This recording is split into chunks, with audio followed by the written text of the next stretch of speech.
What is going on, Niner gang? It's your boy Young K True. We're finally back with a video.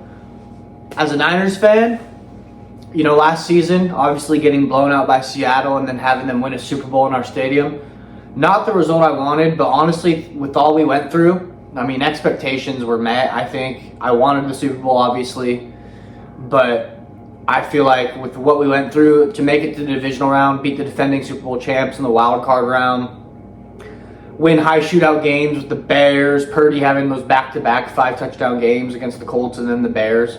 You know, it's just impressive to watch. And then, you know, for Purdy to miss basically half the year, Mac Jones come in there and ball out. You know, Kittle missed a lot of games. Williams missed some games. Warner obviously had that big injury that left him out for the year. Bosa, ACL. So we went through a lot, and we finished 12-5. Would I say that we were as good as our record? I don't think so, honestly. I think we were pretty lucky to have I don't think the league was very strong this past season, to be honest. I think we got kind of lucky with that, as well as Seattle. If I'm being honest, Seattle really only had to beat the Rams, and then, you know, they were champions. Not disowning what they did. Their defense is incredible, and they beat some good teams, but overall, I just don't think there was that much dominance this past season. But the main focus of this video is the offseason right now. The Niners are just going all at it right now, and I'm loving it. We just signed Mike Evans to a 3-year deal. We just signed Christian Kirk to a 1-year deal. We brought back Dre Greenlaw. We got the defensive tackle from the Cowboys for a 3rd-round pick. Yeah, we gave up a lot, 3rd-round pick, but you know what? Like, honestly, we needed that depth. That was a very position that was lacking last year.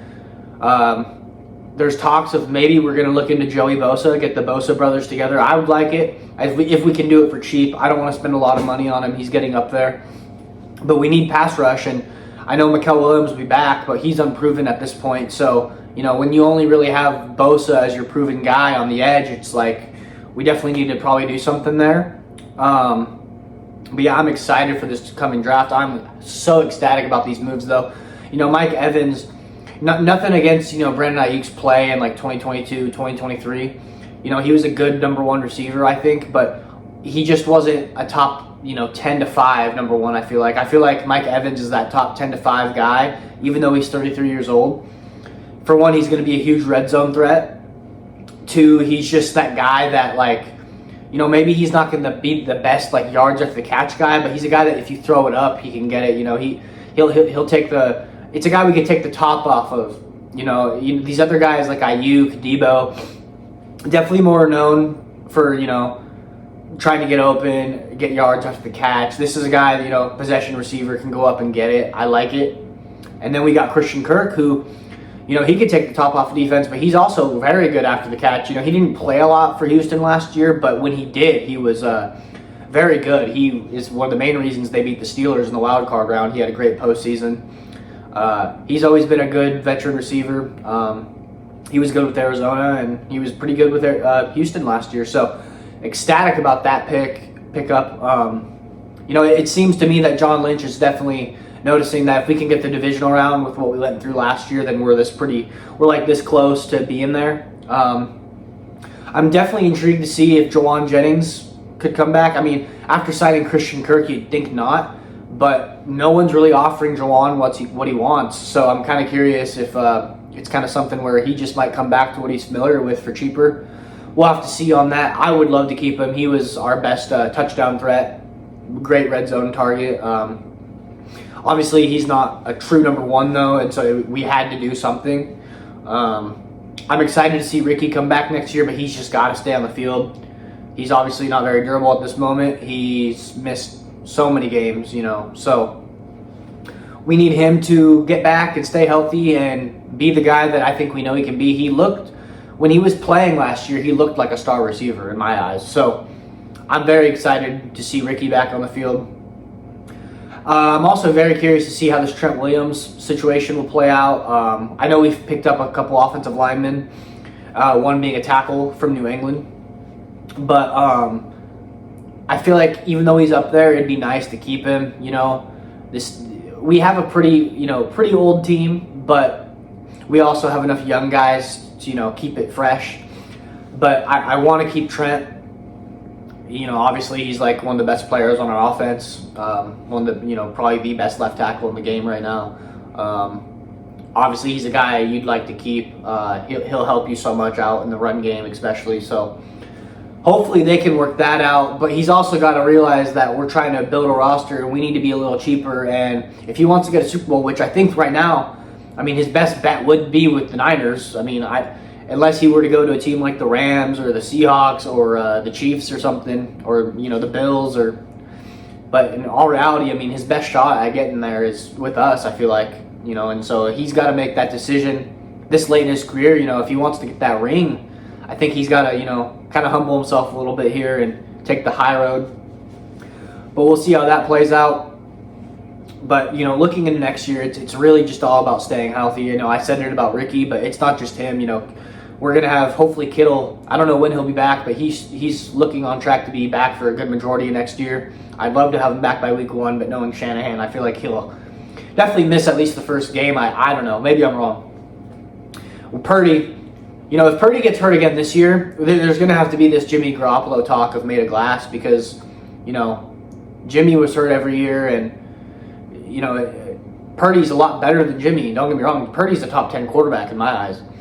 But if he can't stay healthy on the field, man, we're going to have to start having those talks of Jimmy 2.0 at that point. And not from a play style perspective, but just from the ability to be on the field perspective.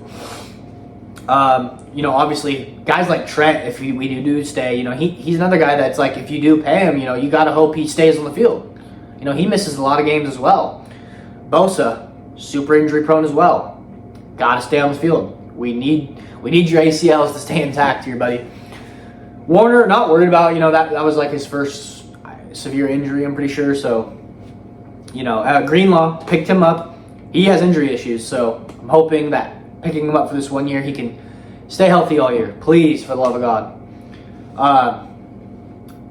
A guy I'm looking forward to watching this coming season is Upton Stout. He looks to be a very good nickel corner for us.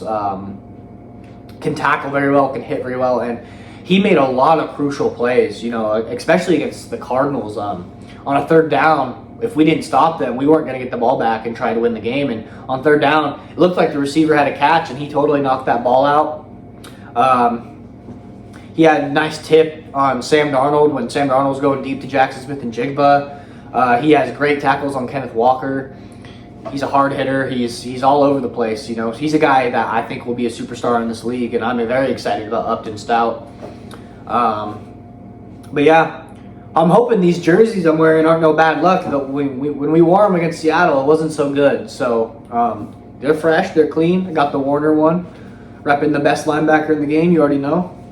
But hopefully these jerseys are not bad luck because they're, I don't want to go back to those 2015 vibes with those first alternate black jerseys, man. Holy moly, those were some bad days with Jim Tom Sula, and then the next year Chip Kelly, and it was ugly. It was ugly. But yeah, man, I'm super hyped for the season. I'm wondering what we're gonna do in the draft. Whether we go offensive line or if we can maybe go D tackle or edge rusher, or I wouldn't think we'd go receiver with all the pickups we've gotten, but who knows, And that's another thing. Are we going to use Jordan Watkins at all? Because that was a guy that had a great preseason last year. He's a very good receiver for Ole Miss in college. He seems very fast, and when he did play against Houston, I saw some things that I did like, and so I'd love to give him more opportunities. I think he'd be great help, And this receiving core right now, it seems to be pretty stacked. It's a little older. Well, it's mixed with old and young. But it looks to be good, and I'm excited. If Purdy can stay healthy, I'm very excited to see what he can do with these guys, because I just don't feel like he's had receivers like this before. I'm not saying the receivers he's had in the past are bad, but these are guys that are, can take the top off, red zone threats, yards after catch. And then, Kittle, he's already a red zone threat himself, and he's a yards after the catch guy as well. So, and McCaffrey, the best receiving back in the game, him and Bijan. So it's going to be an explosive offense if everyone just stays healthy. And the defense is going to be great, too, if everyone stays healthy. I'm a little worried about safety. Mustafa, he seems to be good. I expected a little more of him this last season because his rookie year I thought was great. Jair Brown kind of hit or miss. So, if there was anything I'm a little worried about, it definitely would be safety and corners, I guess you could say. But, Lenore and Stout are pretty solid players. So, I think we'll be all right. But the main thing is we got to get pressure on the quarterback, because if you get pressure on the quarterback, you could have mediocre corners. If the quarterback doesn't have time to make decisions or reads or throws, then you'll be set. And that was exactly the 2019 defense that we had. We had an old Sherman, and we had Emmanuel Mosley, and K'Wan Williams. And not that they were bad, but it was the pass rush that really helped us and benefited us, and we didn't have to have great coverage all the time. So having that 2019 nostalgia right now, hoping we can get back to the Super Bowl and this time win it. And we could say that we won it in the Rams Stadium, which is basically our stadium, Levi South. Whose house? Niners house. You already know. But yeah, that's it for this video. Hope you guys enjoyed my analysis and my thoughts. I'm excited for the year, and I'll probably make a draft update video here soon. So anyways, peace.